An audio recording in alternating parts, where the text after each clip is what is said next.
हर एक इंसान का एक सबसे बड़ा ख्वाहिश रहता है कि वो अपनी जिंदगी में एक अमीर आदमी बने। दोस्तों, क्या आप भी एक बड़ा अमीर आदमी बनना चाहते हो? तो कैसे?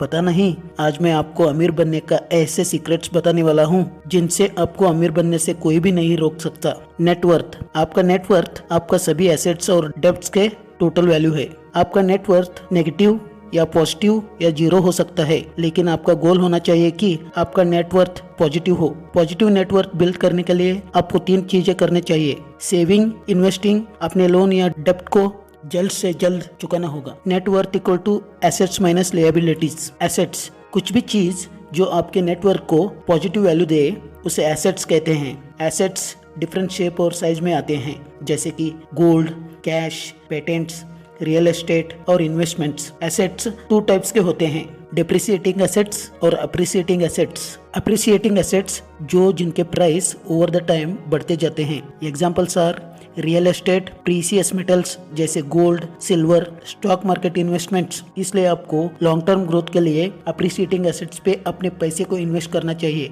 डिप्रिसिएटिंग एसेट्स, एसेट्स जिनके प्राइस ओवर द टाइम घटते जाते हैं। एग्जांपल्स के तौर पर costly cars, clothing, electronic gadgets. ऊपर बताए गए चीजों के वैल्यू उन्हें खरीदने के बाद पहले ही वर्ष से घटते जाते हैं। लिएबिलिटीज यानी जो आपके डेब्ट या लोन्स या आपके नेटवर्क के अगेंस्ट काउंट होने वाले चीज, कार डेब्ट, mortgage, student loans, credit card डेब्ट, ये सब लिएबिलिटीज के लिस्ट में आते हैं। इसलिए आपको हाई इंटरेस्ट डेब्ट को पहले पे करना होगा। इनकम, अपने स्किल पे आप जो भी कमाते हैं उसे इनकम कहते हैं। इनकम आपके जॉब से, साइड हसल से, रेंटल प्रॉपर्टी से, स्टॉक मार्केट पोर्टफोलियो से आ सकता है। एक एवरेज मिलियनर्स के 7 स्ट्रीम्स ऑफ इनकम होते हैं, इसलिए आपको ज्यादा से ज्यादा इनकम स्ट्रीम्स आज से ही बिल्ड करने चाहिए। कंपाउंड इंटरेस्ट, ये आपके लिए भी काम कर सकता है या आपके अगेंस्ट भी काम कर सकता है। अगर आप इन्वेस्टिंग करते हैं तो कंपाउंड इंटरेस्ट आपके लिए काम करता है। अगर आप पैसे सेव करके इन्वेस्ट करते हैं तो लॉन्ग टर्म में वही इन्वेस्टमेंट ज्यादा कमाई करके आपको दे सकता है।